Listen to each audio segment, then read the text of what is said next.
Hi guys, it's Nurse Cam again and I'm back with another video. Just want to talk about my job, and right now I am newer with this position. My position right now as a registered nurse, I am a physician substitute at a plasma center. So that's very different for me. You know, it's different than the hospital environment. So what a physician substitute is, well, for me, I'm an RN, but you can be an LPN.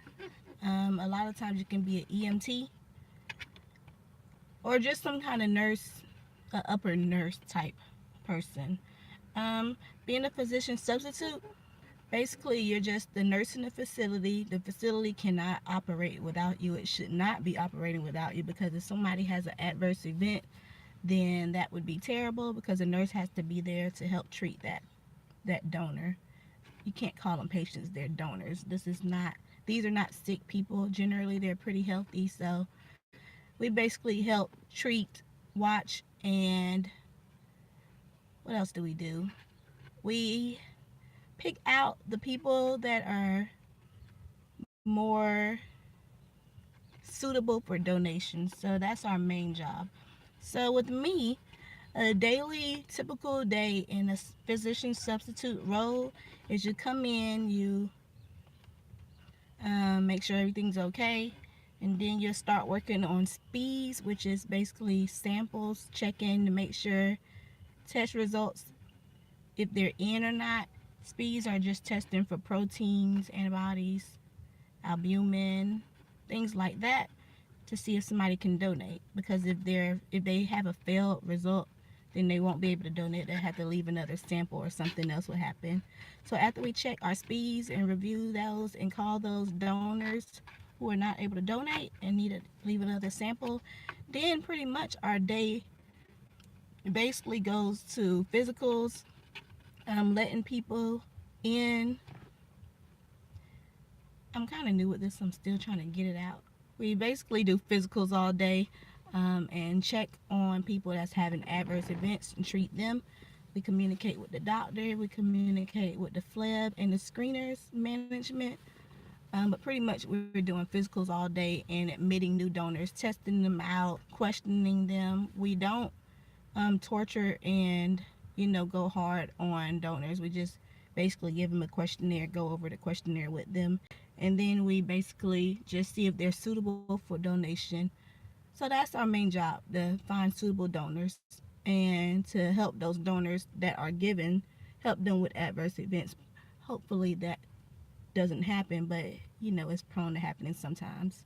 So that's our main job. It's pretty different because most of these facilities, you do 8-hour shifts. Some of them are going to 10s and 12s, but where I'm at, we're doing 8-hour shifts, and it's not only Monday through Friday. It includes Saturdays, and eventually it'll be on Sundays too.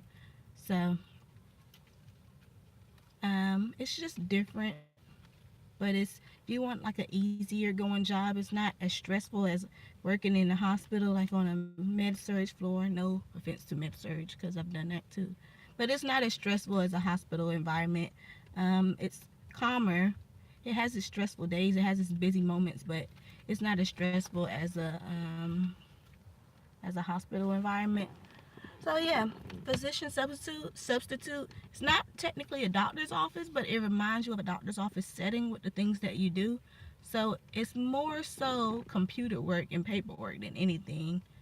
The hands-on, pretty much the most hands-on you'll get is with the physical, when you're doing an arm and nose check, and with adverse events. For physical, you're basically checking their neural status, their mental status, musculoskeletal, check their pupils, check their nares, in their ears, in their mouth. You're checking their nares, making sure no drug use. You're checking their mouth, making sure you don't see any signs of drug use, perforated palate, or teeth. That's a big thing with meth users.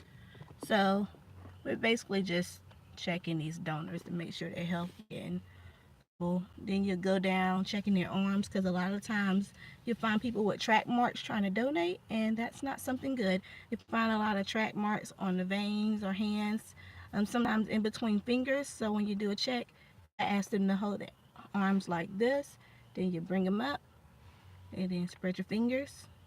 Then you check their lungs, back, front, bare skin, checking for tattoos and piercings or brandings, making sure nothing's new. And if it is new, usually they'll be deferred. They should be deferred because that's a high risk behavior, and we don't want high risk. We don't want risky things going towards the plasma, because the plasma that we're getting from these donors is what we're using to help other people. To help other people live and help make medicines and things. So it's very, very important that you get the suitable donor that doesn't have much going on and is in pretty good health. Um, so after the arm and check, you'll do like a little tummy pressing, listen to the heart, lungs. Keep going down, look at their legs, check for swelling.